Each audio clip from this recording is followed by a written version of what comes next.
In the winter of 1743, something happened in the Mohawk Valley of New York that colonial authorities buried so deep it took nearly 3 centuries for the truth to surface. 17 families, 43 men, women and children, all dead in a series of brutal raids that should never have happened. The attacks followed a pattern so precise, so calculated that survivors whispered of an invisible puppet master orchestrating the carnage from the shadows. What they didn't know was that their puppet master was 11 years old, spoke 3 languages fluently, and had turned genocide into a family business. The name Jonas Creighton appears in exactly 3 colonial documents from that winter, each time marked with a special notation that historians have only recently deciphered. It means, sealed by gubernatorial order. Before we continue with the story of the boy who turned war into profit and death into an art form, I need you to hit that subscribe button and let me know in the comments what state you're listening from. Because this dark chapter of American history touches every corner of our nation's bloody birth. The truth about Jonas Creighton didn't emerge from dusty archives or forgotten letters. It came from the dying confession of a Mohawk elder in 1823, recorded by a missionary who immediately sealed the document and begged his superiors to never let it see daylight. The Mohawk Valley in 1743 stretched like an open wound across central New York, a corridor of scattered settlements clinging to the edges of civilization. King George's War raged between the French and British, turning the American frontier into a chessboard where pawns were measured in human lives. The valley's inhabitants, Dutch patroons, German immigrants, Scots-Irish frontiersmen, and English merchants lived in constant fear of French allied war parties sweeping down from Canada. Fort Hunter stood as the region's pride. Mary Trading Post, a ramshackle collection of wooden buildings surrounded by a 12-foot palisade. Here, in a large stone house that served as both residence and warehouse, lived Hamish Creighton, one of the most successful arms dealers on the colonial frontier. Creighton had immigrated from Glasgow in 1738, bringing with him a keen understanding of European weapon manufacturing and an even keener sense for profit in times of chaos. The Creighton household was a microcosm of frontier complexity. Hamish employed 2 Mohawk interpreters, a French trapper who'd switched allegiances, and a former indentured servant from Virginia who kept the books. His wife, Margaret, had died giving birth to their only child, Jonas, in 1734. The boy grew up surrounded by the conversations of war, the clatter of muskets being cleaned, and the careful negotiations that meant the difference between peace and bloodshed. Jonas Creighton was no ordinary child. By age 7, he spoke fluent English, Dutch, and Mohawk. His father's business required constant communication with various factions, and the boy had proven invaluable as a translator and messenger. Standing barely 4 feet tall with sharp grey eyes and an unsettling stillness about him, Jonas moved through the complex world of frontier politics like a ghost observing a play. The winter of 1744 had been particularly harsh, and spring brought news that chilled the blood of every valley resident. French forces under the command of Captain Paul Marouin had been spotted moving south from Lake Champlain. More disturbing were reports of Abenaki and Huron war parties being supplied with fresh British weapons that seemed suspiciously similar to those in Hamish Creighton's inventory. In May of 1743, Hamish received a visitor that would change everything. Captain Edmund Stockwell of the New York Colonial Militia arrived at Fort Hunter with disturbing news. Someone was playing both sides of the conflict, selling weapons to hostile tribes while simultaneously arming colonial militias. The practice was not just treason, it was a death sentence for innocent families caught in the crossfire. The morning of June 14, 1743, dawned clear and unnaturally quiet. Jonas Creighton sat in his father's study, carefully copying inventory lists in his precise, adult-like handwriting. Through the window he could see 2 Mohawk warriors approaching the trading post. He recognized them immediately. The brother, Karanati, and a younger warrior named Konwatiti. Both men carried themselves with the tension of those bearing important news. Hamish was inspecting a shipment of muskets that had arrived from Albany the previous day. The weapons were of exceptional quality, British Brown Bess muskets with modifications that made them lighter and more accurate than standard military issue. Jonas watched his father's hands move over the weapons with the reverence of a craftsman appreciating fine work. When Carinati entered the study, his face was grim. "The French captain sends word," he said in heavily accented English. "His warriors need more of the fire sticks, the ones with the silver bands around the stock." He gestured toward the window where a small group of Huros and warriors waited in the shadows of the tree line. Jonas felt something stir in his chest, not fear but excitement. He understood what was happening in a way that even his father didn't quite grasp. These weren't just business transactions. They were pieces of a vast game where information was more valuable than gunpowder, and the right word whispered to the right person could tip the balance of power across hundreds of square miles. "Tell the French captain his warriors will have their weapons," Hamish replied carefully, "but the price has increased. British patrols have made transport more dangerous." After the Mohawk left, Jonas approached his father with the careful manner he'd perfected over years of observation. "Papa, what if the British knew the French were getting weapons with silver stock bands?" Hamish looked at his son sharply. "That's not information for children, Jonas." "But if someone told them," the boy continued with innocent curiosity, "wouldn't they want to know where those weapons came from? Wouldn't they pay for such information?" The idea that formed in Hamish's mind wasn't his own. It was planted there by his 11-year-old son with the precision of a surgeon inserting a scalpel. Within the week, Hamish had made contact with British intelligence officers offering to serve as a double agent. What he didn't realize was that Jonas had already begun his own correspondence, writing letters in 3 languages to various military commanders, traders, and tribal leaders throughout the region. Jonas's first independent operation began with an overheard conversation between 2 Dutch traders discussing the Vanderburg family farm. Peter Vanderburg had immigrated from New Amsterdam in 1739, establishing a prosperous homestead along the Mohawk River, where he raised cattle and grew wheat for the Albany market. His wife, Greichen, was known throughout the valley for her skill with medicinal herbs, often trading her remedies for goods the family couldn't produce themselves. The Vanderburgs represented exactly what Jonas was looking for, a family prosperous enough to matter, but isolated enough to be vulnerable. More importantly, Peter had recently begun trading directly with French agents, bypassing established intermediaries like Hamish Creighton, a business decision that had reduced the Creighton family's profits by nearly 15%. On June the 28th, Jonas visited the Vanderburg farm under the pretense of delivering a message from his father about medicine for a fictional sick trader. While Greichen prepared a packet of willowbark tea, Jonas engaged Peter in conversation about recent French activity in the region. The boy's questions seemed innocent, a child's natural curiosity about the exciting world of adult business. "The French captain who buys Papa's muskets," Jonas said with wide-eyed interest. "He told Papa that some farmers are helping French soldiers hide from British patrols. Papa says that's very dangerous for those families if the British find out." Peter's face tightened with concern.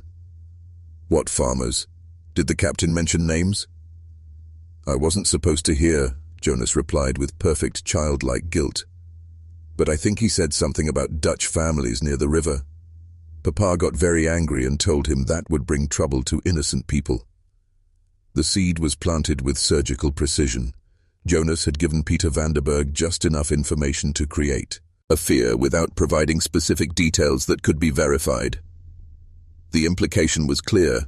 French agents were involving local families in military operations without their knowledge or consent, and British authorities were becoming suspicious of Dutch settlers' loyalties.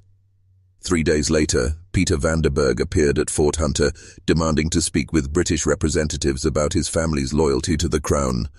The meeting, arranged through Hamish Creighton's contacts, put the Vanderburgs on British intelligence lists as a family worth monitoring, exactly where Jonas wanted them.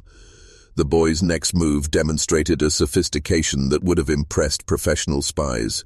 Through his network of tribal contacts, Jonas learned that a small Huron war party was planning to raid isolated farms along the Mohawk River, targeting families believed to be cooperating with British forces. The raids were intended as warnings rather than massacres, quick strikes designed to discourage colonial cooperation with British military operations. Jonas saw an opportunity to turn a warning into a tragedy. On July the 8th, he visited the Huron camp with information he claimed to have overheard from British scouts. "The Vanderburg farm," he told the war party leader in fluent Mohawk, is being used as a meeting place for British officers and colonial militia commanders. The family is actively providing intelligence about French and tribal movements, information that has already led to the capture of 2 French scouts and the deaths of 3 Huron warriors. The information was carefully crafted to transform the planned warning raid into a revenge killing. Jonas provided specific details about the farm's layout, the family's daily routines, and the weapons they supposedly kept for British visitors.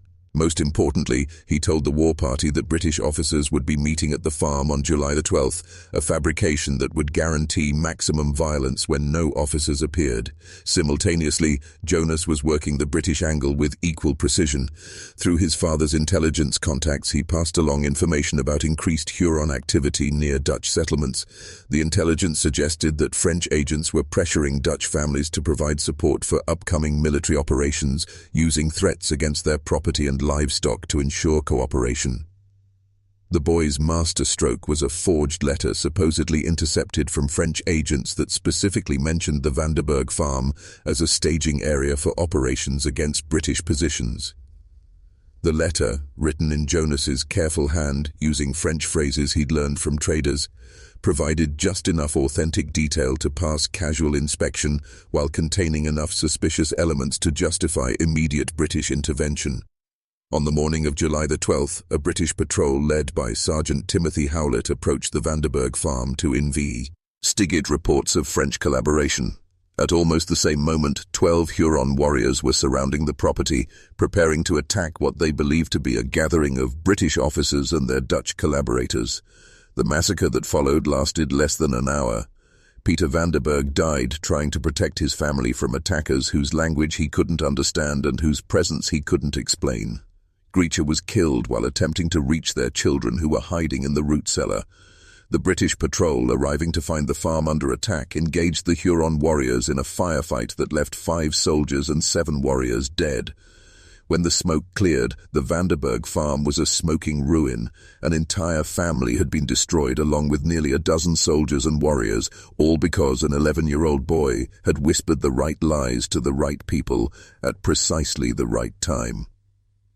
Jonas observed the aftermath of the Vanderburg massacre with the detached fascination of a scientist studying experimental results.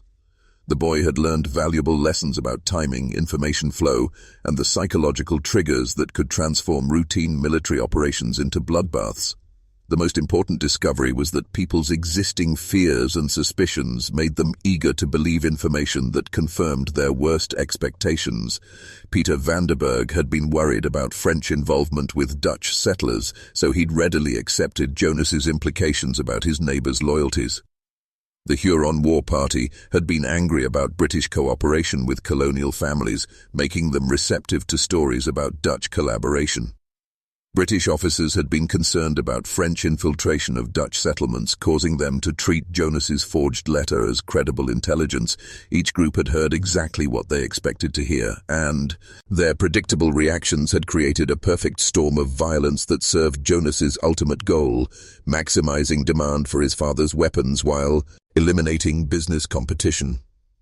In the week following the Vanderburg massacre, Creighton sold 37 muskets to local Dutch families terrified of Indian attacks, 24 pistols to British officers concerned about settler loyalty, and a substantial quantity of gunpowder to French agents seeking to arm their tribal allies for revenge operations. The destruction of one family had generated enough fear and suspicion to fuel weapon sales across 3 different factions.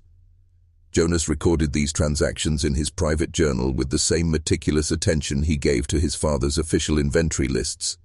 But the boy's records included additional details that would have horrified anyone who discovered them. Precise calculations of the relationship between casualties and profits, detailed observations about the psychological vulnerabilities of different ethnic and military groups, and careful notes about the optimal timing for introducing false intelligence into complex political situations. By mid-July, Jonas Creighton had transformed from an unusually intelligent child into something far more dangerous. A master manipulator who understood that information could be more deadly than gunpowder, and that the right lie told to the right person could kill more effectively than any weapon his father's shop could provide. By late June, Jonas Creighton had become the invisible center of a communication network that stretched from the Hudson River to Lake Ontario. Using his father's established connections and his own remarkable linguistic abilities, the boy began orchestrating a series of misunderstandings that would escalate minor skirmishes into full-scale atrocities. His method was elegantly simple: selective information sharing. When British scouts reported French troop movements, Jonas would ensure that certain details were omitted or exaggerated in the reports that he'd colonial commanders. When Mohawk war parties planned raids on isolated farmsteads, Jonas would provide just enough warning to some settlements while ensuring others remained completely unaware of approaching danger. The first test came on July the 2nd. Jonas learned from a Huron messenger that a small war party planned to attack the Henderson Farm, an isolated homestead 15 miles north of Fort Hunter. The family consisted of Thomas Henderson, his wife Sarah, and their 3 young children. They were vulnerable, defenseless, and most importantly, from Jonas's perspective, their deaths would generate enough outrage to justify a massive increase in weapon sales to local militias. But Jonas's plan was more sophisticated than simple murder. 3 days before the planned attack, he sent word to Thomas Henderson through a Dutch trader, warning him that French agents had been spotted in the area and suggesting that the family might want to visit relatives in Albany for a few weeks. The message was carefully crafted to sound like friendly advice rather than a specific warning. Henderson, a proud Scots-Irish farmer who'd fought in previous conflicts, responded exactly as Jonas had calculated. Rather than flee, he sent word to neighboring farms, organizing a small defensive force. By the night of July the 5th, 12 armed men had gathered at the Henderson farm, turning what should have been a simple raid into a potential massacre. Jonas's next move revealed the full depth of his calculation. On the morning of the attack, he visited the Huron camp and spoke with the war party leader in fluent Mohawk, passing along information he claimed to have overheard from British scouts. The farm, he told them, is defended by only old men and boys. Colonial militia have been withdrawn to defend Albany from a French advance.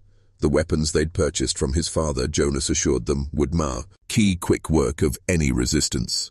The battle at Henderson Farm lasted 3 hours. When it ended, 7 colonists lay dead, including Thomas Henderson and 2 of his children.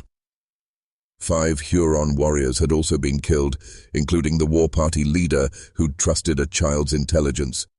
The survivors on both sides retreated with stories of treachery and superior enemy preparation that made no logical sense. Within a week, Hamish Creighton had sold 47 muskets to newly formed colonial militias, 62 pounds of gunpowder to French agents, and a case of pistols to Mohawk warriors seeking revenge for their fallen comrades. The boy who orchestrated the entire sequence sat in his father's study, carefully recording each transaction in his precise handwriting, calculating profits that were measured in both coins and corpses.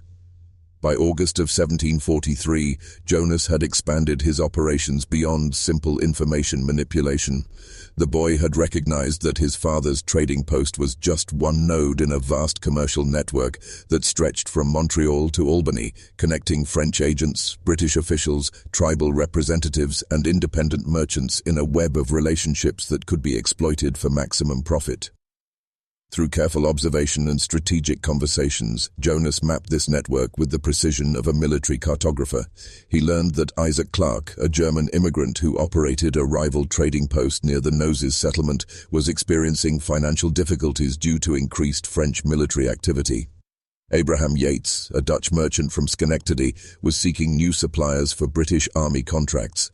Samuel Wells, an English trader based in Albany, had been asking questions about French weapon purchases that suggested possible intelligence connections. Each of these merchants represented both an opportunity and a threat. Jonas understood that controlling information flow between them could determine not just his family's profits, but the entire balance of power in the regional arms trade. The boy began crafting a series of operations designed to eliminate competitors while expanding his father's market share through carefully orchestrated violence. His first target was Isaac Clark, whose German Lutheran background made him naturally suspicious of French Catholic influences, while his own business practices had earned him the animosity of certain Mohawk leaders who preferred Hamish Creighton's more flexible approach to trade. Jonas began by subtly manipulating the perceptions of both Isaac Clarke and the Mohawk leadership. To the Mohawk, he spread rumors through a trusted interpreter, a man who owed Hamish Creighton money, that Isaac Clarke was secretly supplying the British with intelligence on tribal movements. The story was crafted with just enough truth to be believable. Clarke had indeed sold a small quantity of gunpowder to a British patrol a month earlier, a routine transaction Jonas twisted into a conspiracy. To Isaac Clarke, Jonas sent a young, seemingly innocent Dutch boy with a message claiming to be from a sympathetic Mohawk elder. The message warned Clarke that certain warriors were planning to raid his trading post, believing he was hoarding supplies meant for their people. The messenger even mentioned a specific detail Jonas had observed: Clarke's habit of leaving a particular window unlocked at night, making the threat feel chillingly real. Isaac Clarke reacted exactly as Jonas had predicted. He increased security, began stockpiling more supplies, and became increasingly paranoid, viewing every Mohawk visitor with suspicion. This created a self-fulfilling prophecy. The Mohawk, sensing Clarke's hostility, became less and less willing to trade with him. Simultaneously, the false warning of a raid reached British officials through one of Clarke's panicking employees. British patrols were dispatched to the area, further inflaming tensions with the Mohawk, who saw the patrols as a protective force for a known enemy. The situation came to a head on August the 15th. A small group of Mohawk warriors, emboldened by rumors of Clarke's supposed betrayal and their own growing resentment, attempted to steal supplies from his trading post. What should have been a minor robbery quickly escalated into a violent confrontation. Clarke, expecting a full-scale raid, opened fire on the warriors. A firefight ensued, leaving 3 Mohawk warriors and 2 of Clarke's employees dead. The violence didn't end there. The Mohawk, now furious, retaliated by attacking other German settlements, believing the attack on Clarke's post was a coordinated action by all Dutch and German settlers. The British, seeing the violence as an unprovoked Indian uprising, sent in more troops. The cycle of fear, retaliation, and escalating violence was in full swing, all orchestrated by an 11-year-old boy sitting in his father's study. The result was a dramatic shift in the regional arms market. Isaac Clarke's trading post was burned to the ground, his business ruined. Fearful German and Dutch settlers now turned exclusively to Hamish Creighton for weapons, seeing him as the only reliable supplier. The Mohawk, believing they had been betrayed by Clarke and now wary of other white traders, also began consolidating their business with Hamish. Jonas's operation had not only eliminated a competitor but had also created a loyal, terrified customer base for his father's business. He had transformed a local rivalry into a regional conflict, turning the tragedy of innocent lives lost into a new and unprecedented level of profit for his family. Jonas's next target was the British supply chain itself. He began to see the inefficiencies in the military's logistics as a weakness to be exploited, not just for profit, but for control. Jonas's next target was the British supply chain itself. The boy had recognized that the British military, with its rigid bureaucracy and slow communication, was the most predictable and therefore most exploitable entity in the valley. The British military machine relied on a network of contractors and merchants, a network he could manipulate to his family's advantage. Jonas began a new campaign, one of subtle sabotage and information warfare. He focused on Abraham Yates, the Dutch merchant from Schenectady, who was seeking British Army contracts. Jonas knew that Yates was an honest but financially insecure man, easily swayed by the promise of large contracts and easily intimidated by the threat of losing them. Through a series of forged letters and whispered rumors, Jonas began to create a narrative that Yates was an untrustworthy supplier. He sent anonymous letters to British procurement officers, written in a carefully disguised hand, suggesting that Yates was sourcing his goods from French allied traders in Albany. The letters included just enough specific detail, like a particular kind of French musket known to be sold in the region, to lend them a chilling air of authenticity. Simultaneously, Jonas began a correspondence with Yates himself, pretending to be a British officer looking for a supplier. In these letters, he would praise Yates's honesty and reputation, but hint at a growing concern within the British command about leakage in the supply chain, the idea that goods were being diverted to French forces. This created a sense of paranoia in Yates, making him believe he was under constant surveillance. The psychological pressure mounted, and Yates, in an effort to prove his loyalty, began to cut corners on his shipments to the British. He reasoned that by underselling his competitors, he could win the contracts, and then, once he had the British's trust, he could raise his prices.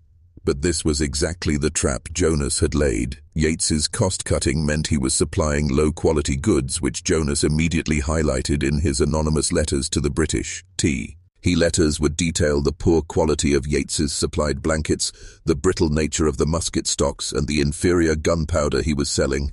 The British, already wary, launched an investigation. They discovered the shoddy goods and immediately cancelled Yates's contracts, blacklisting him as a supplier.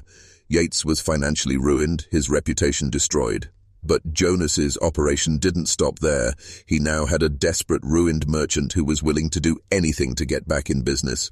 Jonas, using a new pseudonym, offered Yates a new opportunity to work as a subcontractor for Creighton. Yates, desperate for income, readily agreed. The terms were brutal. Yates would have to buy all his supplies directly from Hamish at a steep markup and sell them to a new network of independent traders who were unaware of Yates's blacklist status. The profit margin was razor thin, but it was enough to keep Yates afloat. The net effect was that Jonas had not only eliminated another competitor, but had also turned him into a loyal, desperate servant of the Creighton family, all while expanding his father's distribution network into Schenectady. The manipulation was so complete that Yates believed he was the one who had outsmarted the British, never realizing he was just another pawn in Jonas's ever-expanding game. He saw his ruined life as a temporary setback, not the calculated outcome of an 11-year-old's master plan. The winter of 1743 to 1746 was a season of unprecedented violence and profit in the Mohawk Valley. The chaos Jonas had so meticulously orchestrated led to a cascade of retaliatory raids and counter-raids. French allied tribes, now better armed than ever, launched a series of brutal attacks on isolated British settlements. The British, desperate to quell the violence, armed local militias to the teeth. Creighton's trading post became a hub of frantic activity, a well-oiled machine of death and commerce. The profits soared, and Jonas, now 12 years old, was no longer just a translator or an observer. He was the invisibed, the hand guiding the entire operation. His journal, filled with careful notes and calculations, was a testament to his chilling genius. He had transformed his father's business from a simple arms dealership into a geopolitical engine, a company whose profits were directly proportional to the level of bloodshed and suffering in the valley. One of the most insidious aspects of Jonas's new operation was his understanding of propaganda and psychological control. He began to see that the most effective way to sell weapons wasn't just to exploit existing conflicts, but to create new ones by manipulating the narrative of the war itself. He started to spread rumors that a smallpox outbreak was sweeping through the Mohawk and Huron camps, a disease he claimed was being deliberately spread by the British through contaminated blankets. The rumor, delivered with just enough specific detail to be believable, sent a wave of panic through the tribal communities. The warriors, already suspicious of the British, began to see every interaction with them as a potential death sentence. Simultaneously, Jonas leaked news of a fabricated Mohawk plot to poison the water supply of a British settlement. The British, hearing the rumor and remembering the recent raids, became convinced of a vast, coordinated conspiracy. The result was a complete breakdown of trust. The Mohawk and British, who had once maintained a fragile peace, now viewed each other with open hostility and fear. The psychological effect was profound. With trust gone, the only thing left was violence. Both sides began preparing for a final, apocalyptic confrontation. The demand for weapons, of course, skyrocketed. Creighton, now the only trusted supplier in the region, couldn't keep up with the demand. Jonas, using his intricate knowledge of the supply chain, began to secure new shipments from as far away as Boston and Philadelphia. He had not only cornered the local market, but had also made his father's business a national player in the colonial arms trade. But the boys' work was not yet done. He knew that the profits would only last as long as the war continued. His ultimate goal was to make the conflict permanent, to embed it so deeply in the social and psychological fabric of the valley that it would never end. He began to plan his most ambitious and terrible operation yet, a false flag attack designed to ignite a full-scale genocidal war. He saw the Mohawk Valley not just as a chessboard, but as a laboratory, a place where he could test the limits of human fear, greed, and credulity, and the results of his experiment were proving to be even more profitable than he could have ever imagined. The blood of the innocent was, in his mind, just another commodity. The winter deepened, and so did Jonas's cold calculations. The boy, who once played with toy soldiers, now played with real human lives. His next operation was a masterpiece of psychological cruelty, an act so meticulously planned and flawlessly executed that it would haunt the valley for a generation. He needed a catalyst for his final war, a single act of violence that would make any hope of peace impossible. His target was the Dutch settlement of Fort Wagenaar, a small, close-knit community of farmers and artisans. He chose them not for any strategic value, but for their vulnerability and their symbolic importance. The Dutch were a neutral party in the British-French conflict, a community that had managed to maintain a fragile peace with the local tribes. Their destruction would be the ultimate proof that no one was safe. Jonas began by feeding disinformation to both the Mohawk and the British. To the Mohawk, he spread a rumor that the Wagenaar settlement was secretly hoarding weapons for a British attack. He claimed to have seen with his own eyes dozens of new muskets and barrels of gunpowder being smuggled into the fort at night. He described the supposed hiding places in vivid, convincing detail. Simultaneously, he sent a forged message to a British commander claiming to have intercepted a Mohawk plan to raid Fort Wagenaar. The message was written in what appeared to be a French code, adding a layer of conspiratorial fear to the intelligence. The British commander, already on edge from Jonas's previous manipulations, took the threat seriously. But Jonas's masterstroke was in the timing and the subtle manipulations of both sides. He knew the Mohawk would want to strike at night, while the British would want to send a patrol to investigate the threat. He meticulously planned the two actions to collide in a single, bloody moment.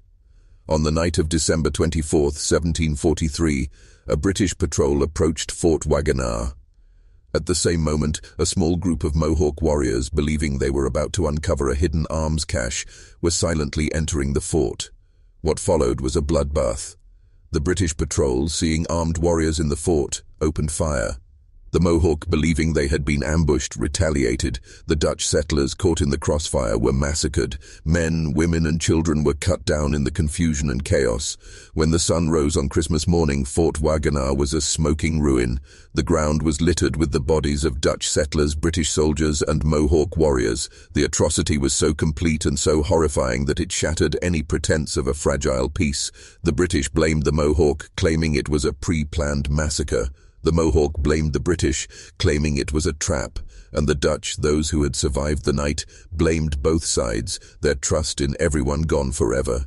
Jonas, of course, was miles away, safe in his father's study, but in his journal he recorded the results of the operation with a chilling dispassion. He noted the increase in demand for weapons, the new contracts hit his father had secured, and the complete breakdown of all diplomatic relations in the valley. He saw the whole bodies not as people, but as data points. The massacre at Fort Wagenaar was the final piece of the puzzle. The chaos he had created was now a self-sustaining system. He had weaponized fear, turning it into the engine of his family's fortune. The massacre at Fort Wagenaar marked a point of no return for the Mohawk Valley.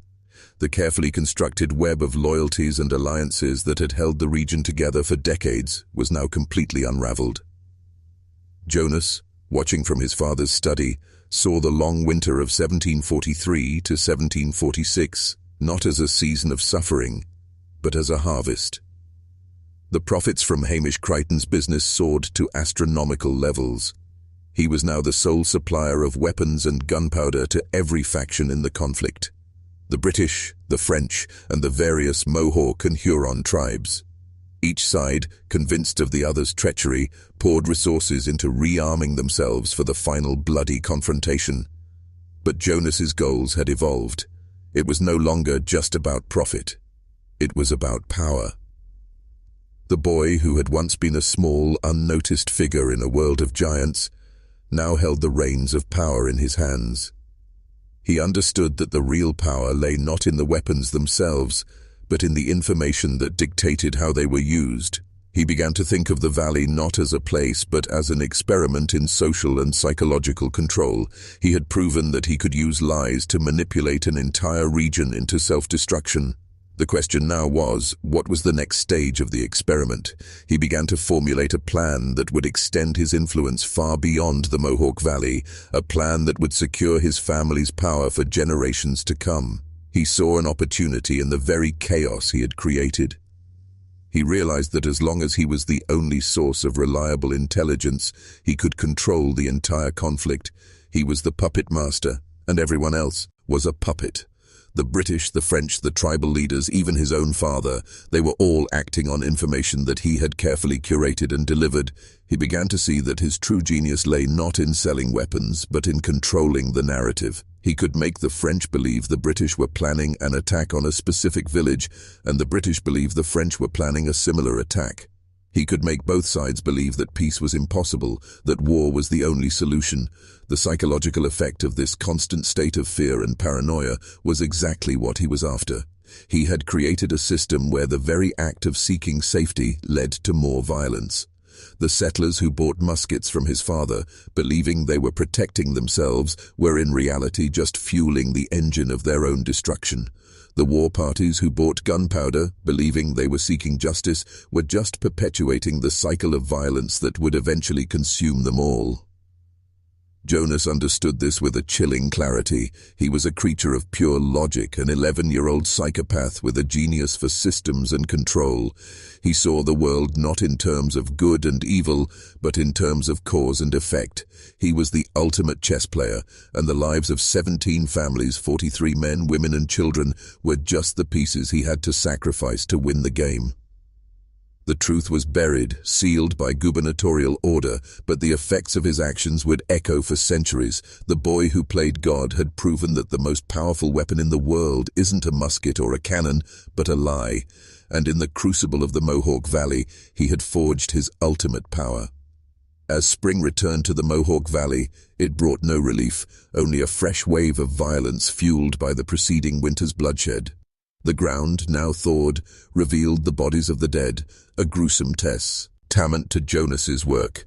The boy, however, remained untouched by the horror he had unleashed. His mind was already moving toward the future, toward the next stage of his plan. He had successfully cornered the regional arms market and established himself as the invisible arbiter of power. Now he sought to legitimize that power, to embed his family's influence so deeply into the fabric of colonial society that it would become undeniable. He began to focus on his father, Hamish Creighton. Hamish, a shrewd businessman but a far simpler man than his son, was basking in the glow of his newfound wealth and prestige. He was seen as a pillar of the community, a man who had successfully navigated the complexities of frontier politics and commerce. But Jonas saw him as a tool, a necessary public face for a private, more sinister enterprise. Jonas began to use his father's reputation as a shield, a cover for his own increasingly dark manipulations. He would feed his father seemingly benign business advice that, in reality, was a new form of psychological warfare. He suggested Hamish begin donating large sums of money to local churches and charities, not out of any sense of piety, but because it would make the Creighton family untouchable. A man who gives to God, Jonas reasoned, is not a man you question. Hamish, pleased with the idea of securing his family's legacy, began to donate lavishly. His charitable acts were widely publicized, and the Creighton name became synonymous with generosity and moral rectitude. This was a masterstroke of institutional manipulation. The more respected Hamish became, the more he was trusted, and the less anyone questioned the source of his wealth. The blood on the family's hands was washed away by the public spectacle of their piety. Jonas also began to manipulate the political landscape. He realized that the British colonial government, in its desperate attempt to restore order, would be looking for strong, reliable men to serve as advisors and liaisons. He began to subtly position his father for these roles. Through carefully leaked intelligence and forged recommendations, Jonas created the narrative that Hamish Creighton was not just a successful merchant, but a man of deep political insight and unwavering loyalty to the crown. The British, desperate for a steady hand in the chaos of the valley, readily accepted Hamish into their inner circle. He was appointed as a liaison to the local tribes, a man trusted by both sides. This was the final piece of Jonas's plan. With his father now in a position of political power, the Creighton family's influence was complete. They controlled the flow of weapons, the flow of intelligence, and now the flow of political power itself. The boy had turned his father into a king and himself into the power behind the throne. The history of the Mohawk Valley was now being written not by its people but by an 11-year-old boy in a stone house. The Mohawk Valley was now a cage, and Jonas Creighton was its warden. He had built the bars of this cage from lies and psychological manipulation, and the people within it were his prisoners. He had achieved total institutional control. His family's business was a monopoly, his father was a political puppet, and the entire region was locked in a self-perpetuating cycle of violence and fear. But even as the war raged on, Jonas saw new horizons. He was not content to be the master of just one valley. He wanted to expand his empire, to build a system of control that would span the entire continent. He began to study the broader geopolitical landscape, reading every letter and report that came through his father's trading post. He learned about the British colonies in New England, the French territories in Canada, the Spanish in the West. He began to see the entire continent not as a collection of diverse peoples and lands, but as a single massive game board waiting to be played. His first step was to secure his base of operations. He began to systematically eliminate any potential rivals or threats, no matter how small. He would use his network of spies and informants to uncover any trader who dared to operate outside of his family's control. Once identified, he would use the same methods he had perfected in the Mohawk Valley to destroy them. He would plant false evidence, spread rumors, and orchestrate violent confrontations that would end in the rivals' ruin. The message was clear to anyone who might consider challenging the Creightons. Resistance was futile. He also began to consolidate his power by creating a network of loyal agents and collaborators. He would identify ambitious men who wanted wealth and power but lacked the means to get it. He would offer them a path to success, a chance to become a part of his family's growing empire, but the price of entry was absolute loyalty. These men would become his eyes and ears in other communities, his hands in other territories. They would become the silent architects of his growing empire, all of them unaware that they were serving a child. The psychological control was absolute. These men believed they were masters of their own destiny, rising through the ranks of a legitimate business. They never saw the strings or the boy who was pulling them. This new network was Jonas's masterpiece. It was a self-replicating system of control, a virus that would spread his influence wherever it went. He had created a system that did not need his direct intervention. He could sit in his study, a child reading books and playing with maps, and his will would be carried out across hundreds of miles. The hidden history of America was not a story of brave pioneers and noble leaders, but a story of a silent, invisible corruption that began with a single brilliant and deeply disturbed boy. A boy who understood that the most powerful thing in the world wasn't an army, but an idea, a lie meticulously crafted and whispered at just the right time. Jonas's ambition, however, was about to face its first significant challenge, a force he had not yet learned to control, a legitimate, uncorrupted mind. This challenge came in the form of Father Elias Thorne, a Jesuit missionary who had arrived in the valley to minister to the Mohawk. Thorne was a man of quiet intelligence and unwavering moral conviction. He was also a trained scholar, a man who understood the value of meticulous record-keeping and the power of language. While others saw the chaos in the valley as a series of random, unfortunate events, Thorne began to see a pattern. He noticed the strange coincidences, the timely raids, the sudden changes in alliances. He started to record everything, meticulously cross-referencing dates, names, and events.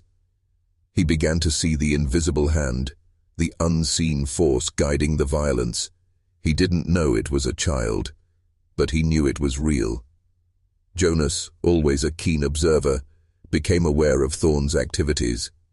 He saw the missionary not just as a religious figure but as a potential threat. A man who was recording the truth, a man who might one day expose his family's elaborate web of lies. Jonas couldn't simply have Thorn killed. Thorn's piety and his standing with the Mohawk made him too valuable, too protected. Any act of violence against him would only confirm the suspicions of an unseen puppet master. So Jonas began a new kind of psychological operation, one designed not to destroy Thorn, but to discredit him. He began to subtly manipulate Thorn's reputation, using the same whispers and rumors he had used to destroy his other rivals. He began to spread a rumor among the Mohawk that Thorn was a British spy, a wolf in sheep's clothing who was using his religious mission as a cover for intelligence gathering. To the British, Jonas spread a different rumor, that Thorn was a French sympathizer, a Jesuit priest who was secretly providing intelligence to the French and their tribal allies. The campaign was a masterpiece of double-bind psychology. Thorn found himself in an impossible position. The more he preached peace and reconciliation, the more suspicious he appeared to both sides. The Mohawks saw his peace offerings as a sign of British weakness, a trap. The British saw his peace efforts as a sign of French collaboration. Thorn's legitimacy began to crumble. His tireless work was now seen through a lens of suspicion and paranoia. His sermons were viewed as propaganda, his charitable acts as cover for his true purpose. He was a good man, but in a world that Jonas had turned into a hall of mirrors, goodness was indistinguishable from deceit. The mental strain was immense. Thorn, a man who believed in the power of truth, found himself in a world where truth was a weapon and lies were the currency of power. He continued to write, to record his findings, but he knew that his words now held no weight. They would be dismissed as the ravings of a man caught in the middle, a man who had lost his way. The institutional manipulation was complete. The church, the last bastion of moral authority, had been compromised. A man of God was now just another pawn in Jonas's grand, terrible game. The dark history of America was not just a story of war, but of a quiet, insidious evil that could corrupt even the most sacred of institutions.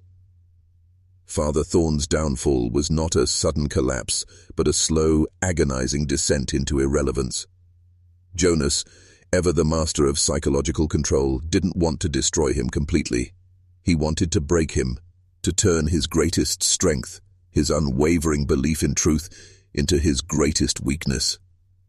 Thorn continued to meticulously document his findings, his journal growing thicker and more detailed with each passing week.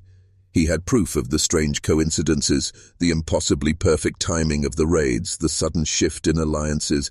He had the pieces of the puzzle, but he couldn't put them together. He couldn't find the source. He couldn't find the child. Jonas, meanwhile, was thriving. He was now 13 years old, and the war was his. The profits from his family's business were so vast that they had become a political force in their own right. The colonial authorities, needing the Creightons' money and influence, were now turning a blind eye to their more unconventional business practices. The boy had succeeded in not only making himself indispensable, but also in creating a new kind of social contract. In the world he had built, profit was the ultimate virtue, and morality was a liability. The history of the Mohawk Valley was now being written by a boy who saw human lives as commodities and human emotions as tools. But Jonas's most enduring legacy was not in the physical destruction he had wrought, but in the psychological scars he had left on the survivors. The people of the valley, both British and Mohawk, were now a broken people. They had been taught to trust no one, to see enemies everywhere. The fragile bonds of community were shattered, replaced by a deep-seated paranoia and fear. The psychological control was absolute. The war had not just taken their lives and their homes, it had taken their souls. Jonas understood this with a chilling clarity. He had created a new reality, a world where the only constant was chaos and the only truth was fear. His journal entries from this period are not just a record of transactions, but a terrifying glimpse into the mind of a sociopath.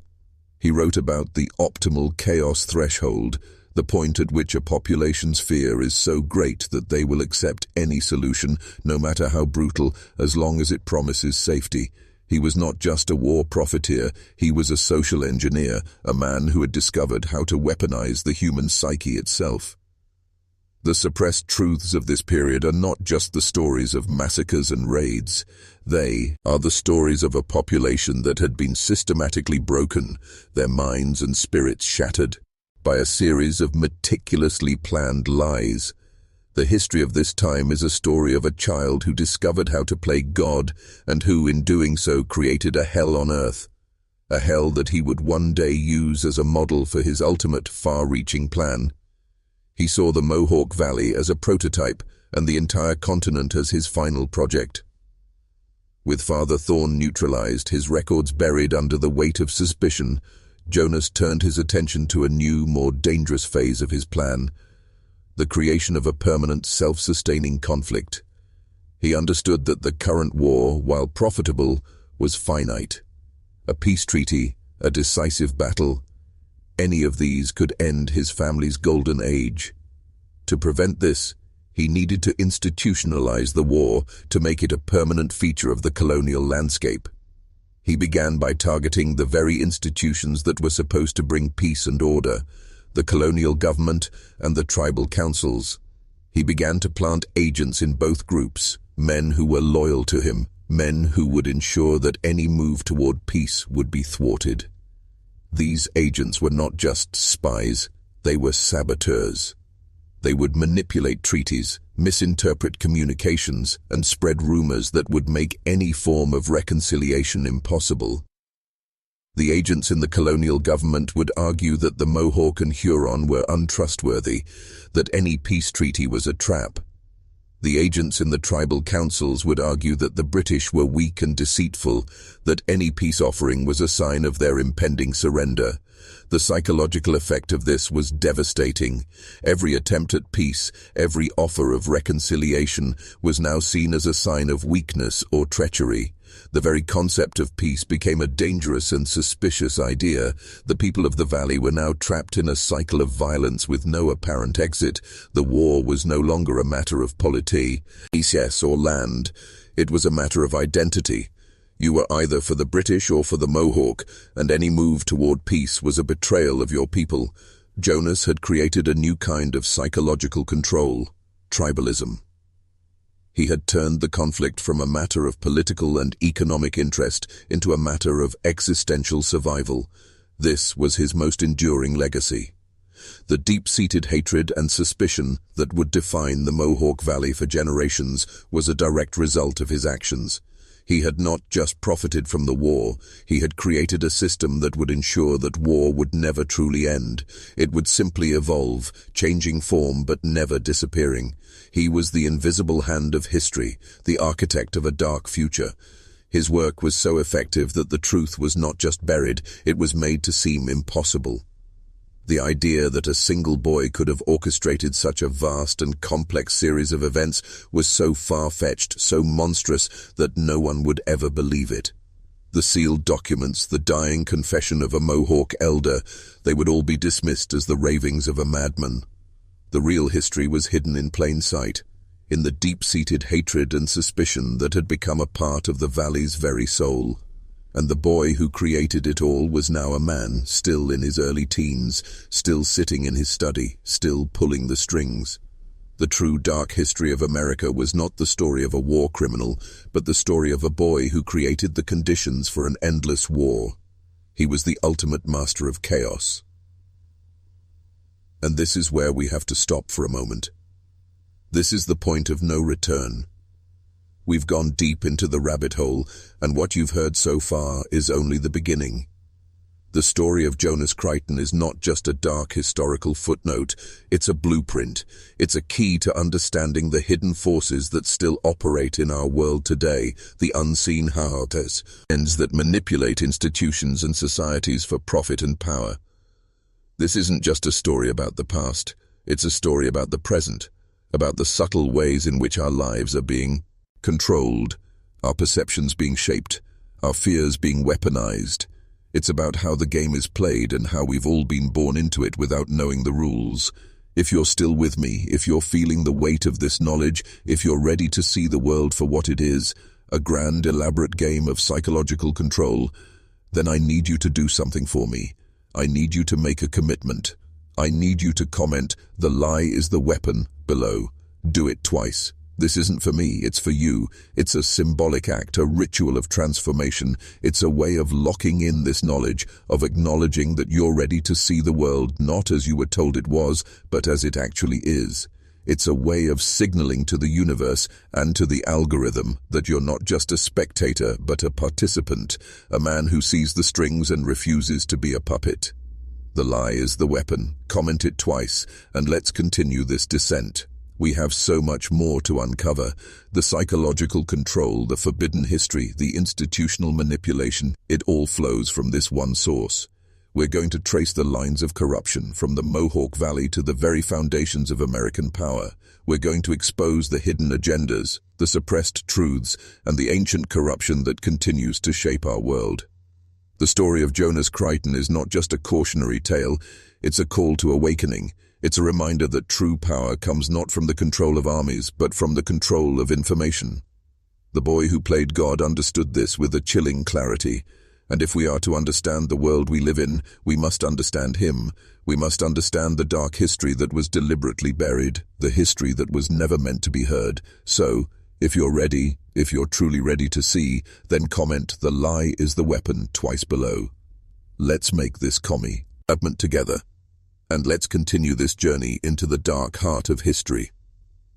The war in the Mohawk Valley continued its bloody, profitable course, a testament to Jonas's genius for orchestration. But Jonas himself, now a teenager, was looking beyond the valley's borders. He saw the entire colonial frontier as a network of isolated communities, each with its own fears, rivalries, and vulnerabilities, all waiting to be exploited. His next phase was to create a continental-scale system of control, a system that would allow him to manipulate events from a distance without ever leaving his study. He began to apply the lessons he learned in the Mohawk Valley to the broader colonial context.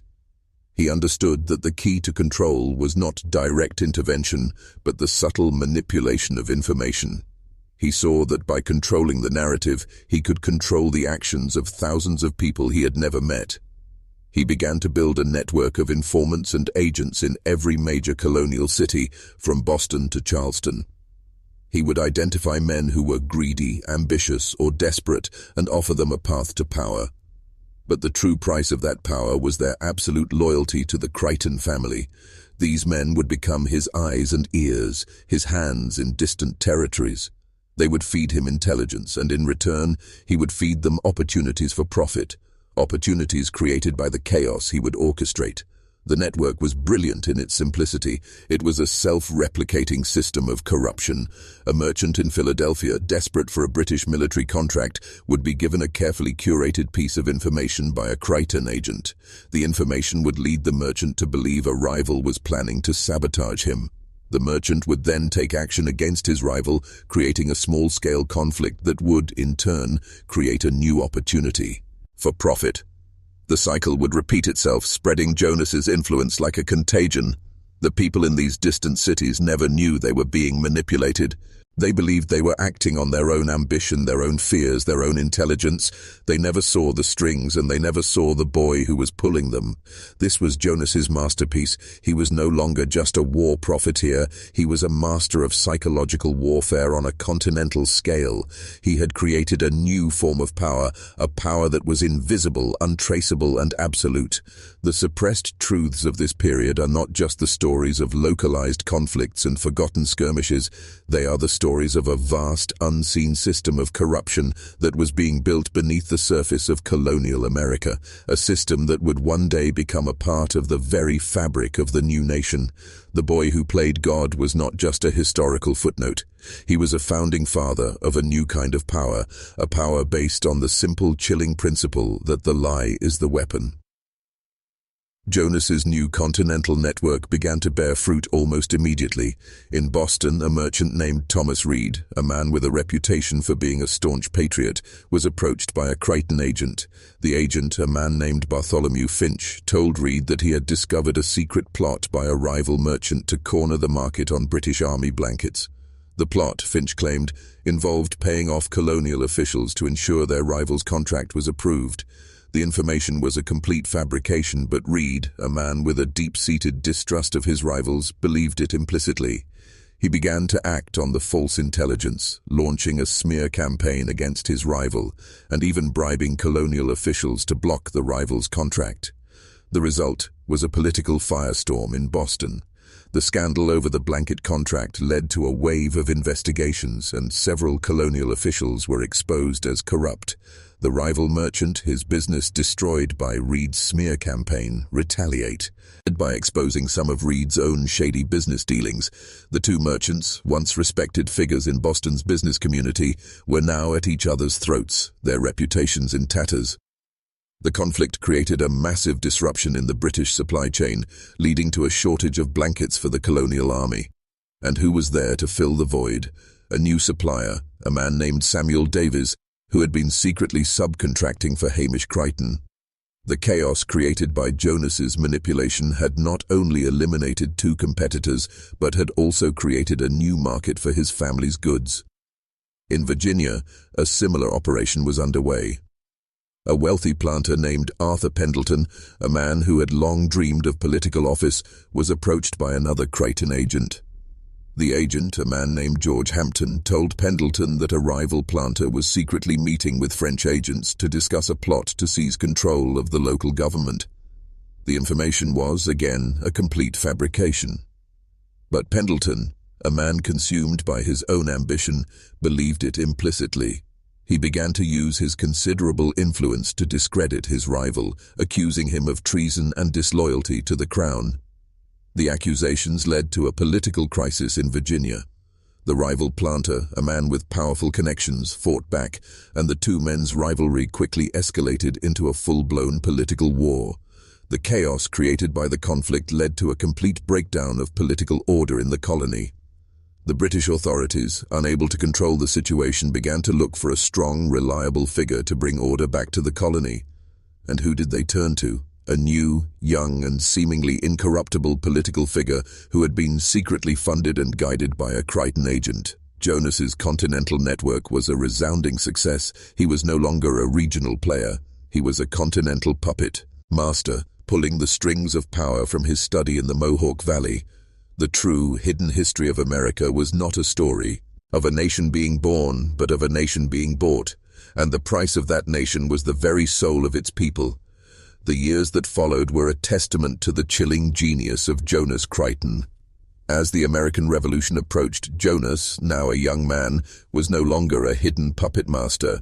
He was a legitimate figure of power, a man with deep connections to both the British colonial government and the burgeoning American patriot movement. He had learned the art of institutional manipulation so well that he could now operate in the open, using the very systems he had helped to corrupt.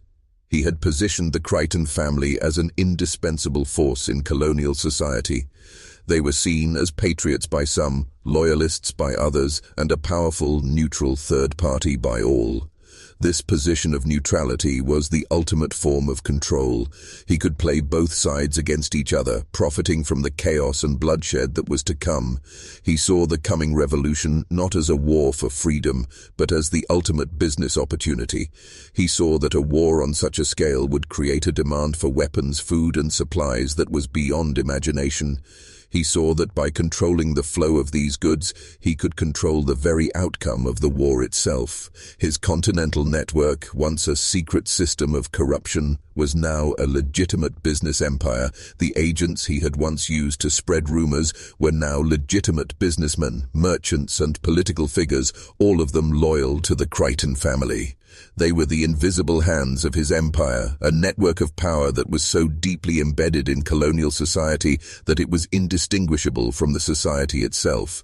He began to use this network to subtly influence the course of the revolution. He would leak intelligence to the British about American troop movements, and at the same time, he would leak intelligence to the Americans about British troop movements. The intelligence he provided was always just enough to be believable, but never enough to be decisive. His goal was not to help one side win, but to prolong the conflict, to ensure that the war would be as long and as bloody as possible. The longer the war, the more money he would make. The more chaos, the more power he would accumulate. The psychological control was absolute. Both the British and the Americans believed they had a reliable source of intelligence in the Creighton family. They never realized that they were both being played, that they were both puppets in a game they couldn't see. The suppressed truths of this period are not just the stories of battles and heroes. They are the stories of a war that was deliberately prolonged, of a nation that was born in a crucible of lies and manipulation. The boy who played God had grown up, and the game he was now playing was on a scale that was beyond imagination. He was a hidden founding father, a man who had helped to create a nation not out of a love for freedom, but out of a lust for power and profit. A man who had shown that the ultimate form of power is not found on the battlefield, but in the shadows. Jonas's mastery of institutional manipulation reached its terrifying peak during the Revolutionary War itself. He saw the conflict not as a clash of ideologies, but as a vast, complex machine with many moving parts, all of which he could control. He began by focusing on the financial systems of the new nation. He understood that the Continental Army, a ragtag collection of militias, was chronically underfunded and desperately in need of supplies. He also understood that the Continental Congress, the fledgling government of the new nation, was a collection of ambitious, squabbling men who were easily swayed by the promise of money and power. Jonas began to use his network to subtly influence the financial decisions of the Congress. He would have his agents, now powerful merchants and bankers, offer to underwrite the war effort. The terms of these deals were always predatory, designed to put the new government into a state of perpetual debt. But the deals were always presented as patriotic acts, as a way of helping the new nation win its freedom. The Congress, desperate for money, readily agreed. The result was a new kind of institutional corruption. The new nation, supposedly born in a war for freedom, was now financially beholden to a single family. The Creightons, through their network of agents, had become the invisible bankers of the American Revolution. The more money the new nation needed, the more power Jonas gained. The psychological control was absolute. The American people believed they were fighting a war for their freedom, but the financial system that would govern their new nation was already a puppet of a single powerful family. But Jonas's manipulation didn't stop at finance. He also began to use his network to control the flow of information itself. He would have his agents in both London and Philadelphia spread rumors about the other side's weaknesses and strengths. He would create the illusion of a masterful British military strategy, and at the same time he would create the illusion of a powerful and unified American resistance. The intelligence he provided was always just enough to keep both sides fighting, but never enough to give one side a decisive advantage. The war, in his mind, was not a matter of winning or losing. It was a matter of duration. The longer the war, the more money he would make, and the more power he would accumulate. The suppressed truths of this period are not just the stories of the battles we read about in our history books. They are the stories of a war that was deliberately prolonged, a war that was secretly funded and manipulated by a single unseen hand. The boy who played God was now a man, and the game he was playing was the birth of a nation born not in freedom, but in a lie. The final and most sinister act of Jonas's manipulation during the Revolutionary War was his creation of a new, more enduring form of psychological control. He had learned in the Mohawk Valley that the most powerful form of control was not physical, but psychological. He had seen that a population that is constantly in a state of fear and paranoia is a population that is easily manipulated. He began to use his network to subtly shape the narrative of the war, to turn it from a political conflict into an existential struggle. He would have his agents in the colonial press write stories about the barbarity of the British, about their supposed plans to massacre the entire population. At the same time, he would have his agents in the British press write stories about the savagery of the American rebels, about their supposed plans to destroy the British Empire. The stories were always based on a kernel of truth, a single act of violence that was then exaggerated and distorted into a grand conspiracy. The psychological effect of this was profound. The people on both sides of the conflict were no longer fighting a political war, they were fighting a holy war. They were no longer fighting for freedom or for the crown. They were fighting for their very survival. The war became a matter of good versus evil, with each side convinced that the other was a demonic force that had to be destroyed. This was Jonas's masterpiece. He had weaponized fear on a continental scale. He had turned an entire population into a collection of puppets, all of them acting on a narrative that he had created.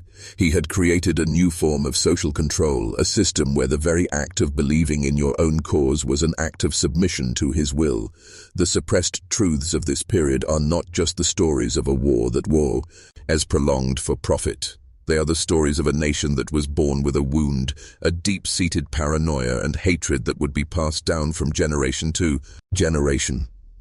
The American people, from their very inception, were taught to see enemies everywhere, to distrust anyone who was different, to believe in a world of conspiracies and hidden agendas. The boy who played God had grown up, and the game he was playing was the very soul of a nation. He had created a dark foundation for a new kind of power, and that power was the power of a controlled and manipulated population. A population that was born to be a puppet. Jonas's legacy did not end with the war. As the dust settled and the new American nation began to take shape, Jonas, now a legitimate and immensely wealthy man, began the final phase of his plan, to embed his family's influence into the very constitution of the new nation. He saw the founding fathers not as heroes, but as men with their own ambitions, their own flaws, and their own vulnerabilities. He saw the Constitutional Convention not as a sacred moment of creation, but as a political game waiting to be played. He began to use his vast wealth and his network of agents to subtly influence the proceedings. He would host lavish parties for the delegates where his agents would whisper in their ears, pushing for specific clauses and articles that would benefit the Creighton family's interests.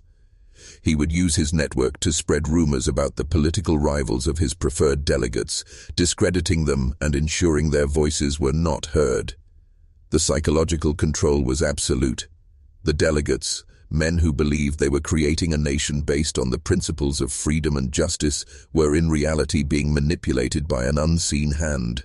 The Constitution that they drafted, a document that would become the cornerstone of American democracy, was a document that had been subtly corrupted to serve the interests of a single powerful family.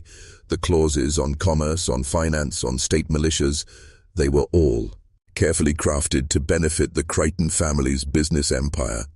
The suppressed truths of this period are not just the stories of a great nation being born, they are the stories of a dark, hidden agenda that was embedded into the very foundation of American law. The boy who played God had grown up, and the game he was now playing was the very future of a nation. He had created a system of power that was so deeply embedded, so subtly corrupt, that no one would ever be able to see it. It was a power that would be passed down from generation to generation, a hidden legacy that would continue to shape the course of American history for centuries to come. The dark history of America was not just a story of a hidden war, it was a story of a hidden constitution, a constitution that was not a promise of freedom, but a blueprint for control. The final act of Jonas's life was not one of violence or manipulation, but one of institutionalization. He had spent his life building an empire of corruption, a system of control that was invisible and untraceable. Now, as an old man, he sought to make that system permanent, to ensure that his family's power would never wane. He began by creating a new kind of institution, the modern corporation. He saw that a business, a legitimate, public-facing entity, could be the ultimate cover for his family's illicit activities. He would use his wealth to establish a vast corporation, a company with interests in banking, shipping, and arms manufacturing. The corporation would be a model of American enterprise, a symbol of success and innovation. But beneath the surface, it would be a continuation of his life's work. The corporation would be a system of psychological control, a machine for manipulating markets and governments. He would use its power to influence politics, to shape public opinion, and to control the flow of information. The suppressed truths of this period are not just the stories of a powerful family building an empire. They are the stories of a new kind of power being born, a power that was based not on force but on finance. A power that was so deeply embedded in the American system that it would become indistinguishable from the system itself. The dark history of America was not just a story of a boy who played God. It was a story of a man who created a new God, the God of corporate power, a God that would rule in the shadows, a God that would shape the course of American history for centuries to come. The legacy of Jonas Creighton was not a war criminal's confession, it was a corporation's ledger. A ledger that, if you knew how to read it, would tell you the true story of how a nation was bought and sold. Jonas's legacy lived on through his descendants, a long line of Creighton men who inherited not just his wealth but his chilling genius for manipulation.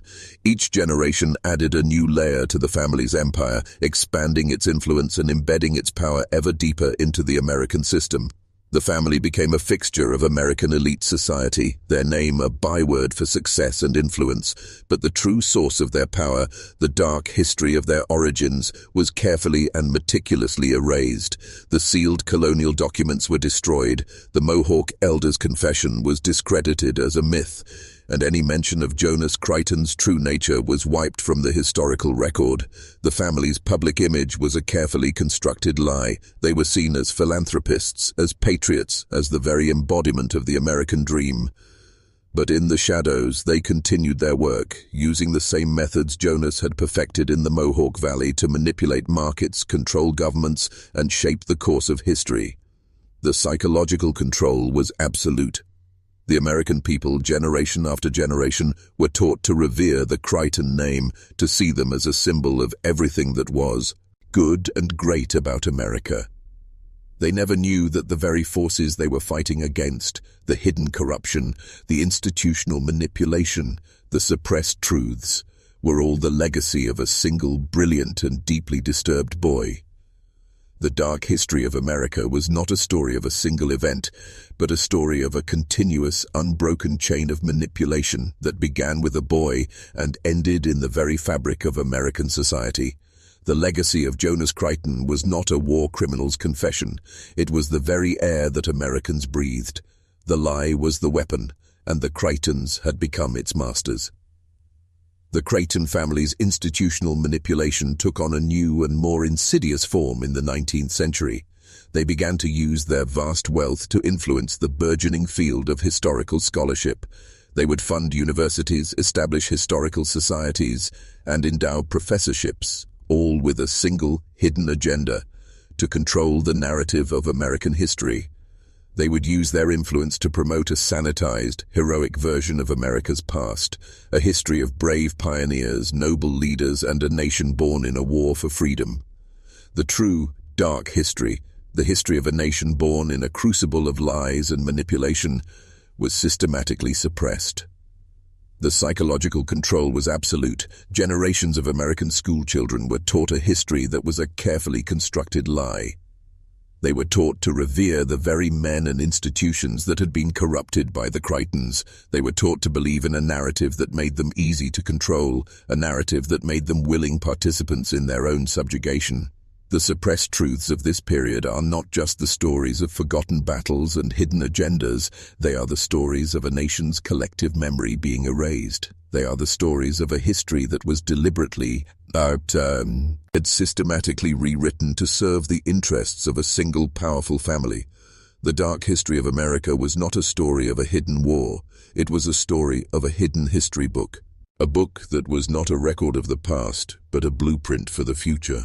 A blueprint for a nation that would never truly be free, a nation that would forever be a puppet of the unseen forces that had created it.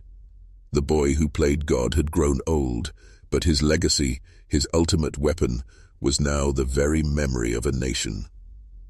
The Creighton family's control continued unabated into the 20th century. They became masters of the new media landscape, using their wealth to influence newspapers, radio, and eventually television. They would use their power to shape public opinion, to create and destroy political careers, and to control the flow of information.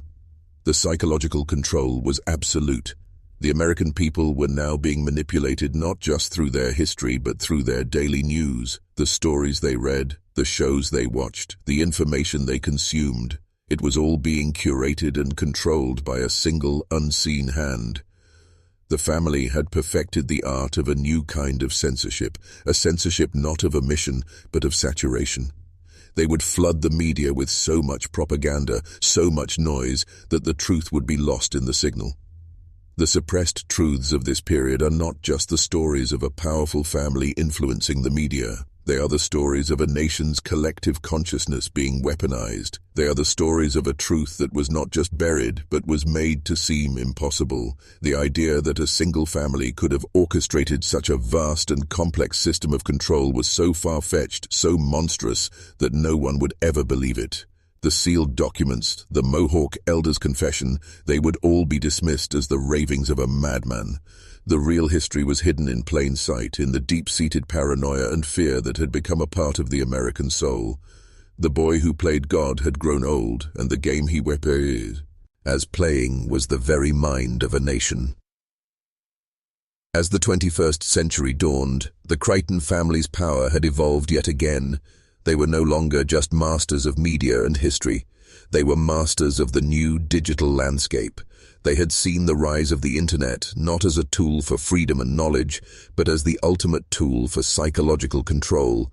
They began to use their vast resources to influence social media platforms, search engine algorithms, and online news sources. They would use their power to shape what people saw, what they read, and what they believed. The psychological control was absolute. The American people were now being manipulated not just through their media, but through the very fabric of their digital lives. The information they consumed, the opinions they formed, the political candidates they supported, it was all being subtly curated and controlled by a single, unseen hand.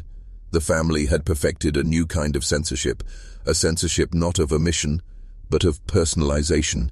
They would create an information ecosystem where each person was fed a narrative that was tailored to their own biases and fears, a narrative that would make them easy to control. The suppressed truths of this period are not just the stories of a powerful family influencing the internet. They are the stories of a nation's digital soul being weaponized. They are the stories of a truth that was not just buried, but was made to seem impossible. The idea that a single family could have orchestrated such a vast and complex system of control was so far-fetched, so monstrous, that no one would ever believe it. The sealed documents, the Mohawk elder's confession, they would all be dismissed as the ravings of a madman.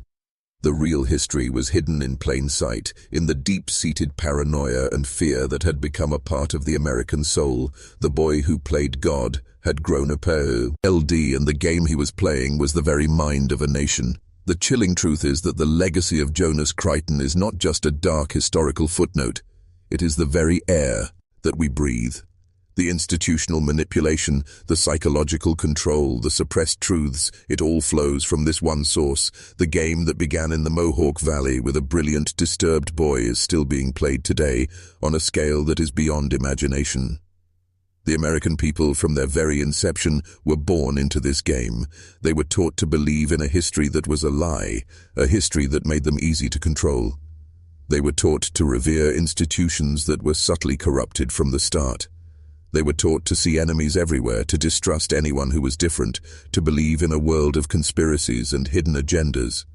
This is the dark history that was never meant to be heard. The history of a nation that was not born in freedom, but in a lie. The history of a people who were not born to be free, but to be puppets.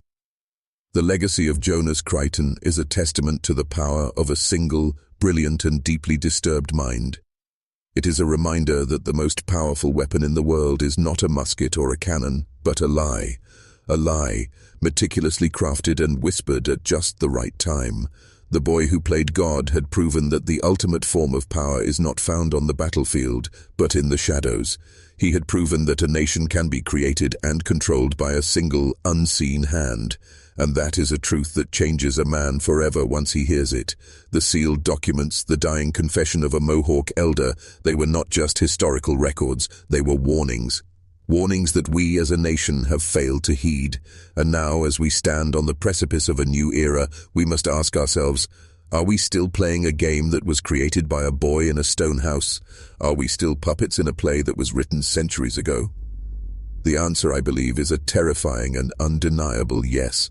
The psychological control that Jonas Creighton perfected in the 18th century is still being used today, with new technologies and new methods, but with the same chilling effectiveness.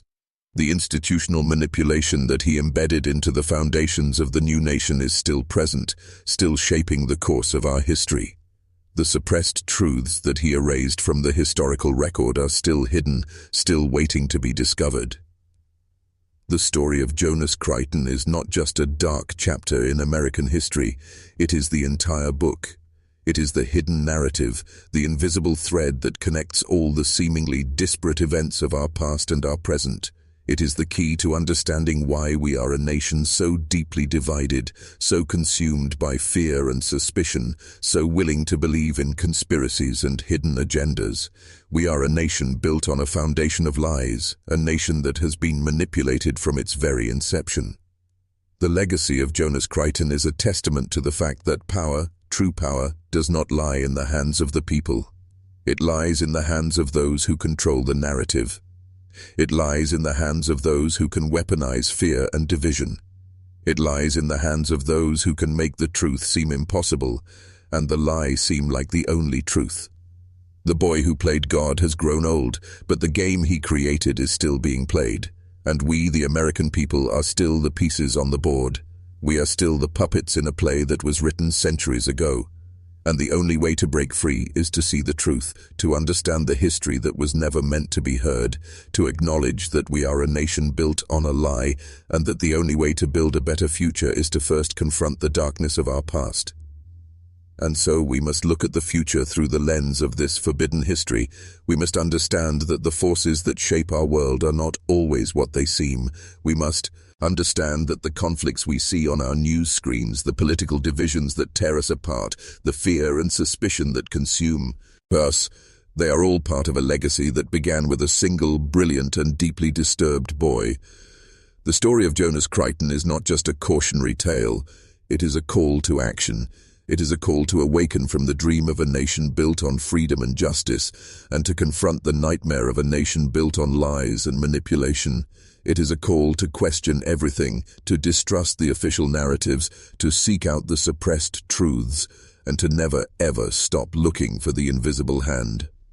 The boy who played God had one great fear, that his legacy would be discovered, that the truth would one day be heard. He built an entire system of control, an entire nation, to ensure that this would never happen. But now, centuries later, the truth is beginning to surface. The sealed documents, the Mohawk elders' confession, they are no longer just historical oddities. They are the keys to our freedom. They are the keys to a future that is not defined by the darkness of our past, but by the light of our awakening. The journey into the rabbit hole is a difficult one.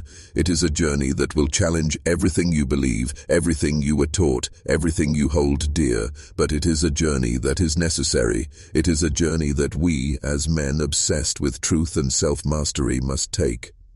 It is a journey that will change us forever. The boy who played God, the master of chaos, the architect of a dark future, he is our past. But he does not have to be our future. The lie is the weapon, and the truth, my friends, is the only way to disarm it.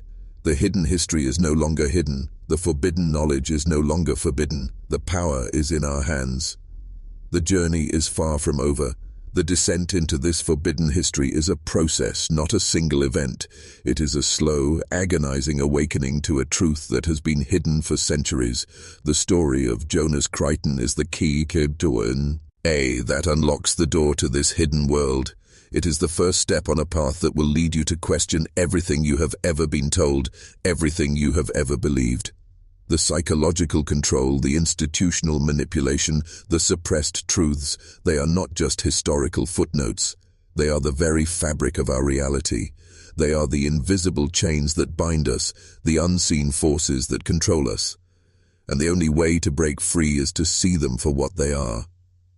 The boy who played God, the ultimate master of chaos, the architect of a dark future. He is the ghost in the machine. He is the original sin of a nation that was born in a lie. And the only way to find our redemption is to confront his legacy, to seek out the hidden truths, to expose the suppressed histories and to reclaim our power from the shadows. This is not just a story. This is an awakening. This is a call to arms for every man who is tired of being a puppet, for every man who is ready to see the strings. The truth is out there. It has always been out there. It was just buried so deep and for so long that we forgot how to look for it. But now we are looking, we are listening, and we are ready to change. The lie is the weapon, and the truth is our ultimate defense. The journey is difficult, but it is necessary, and it begins now. The descent continues.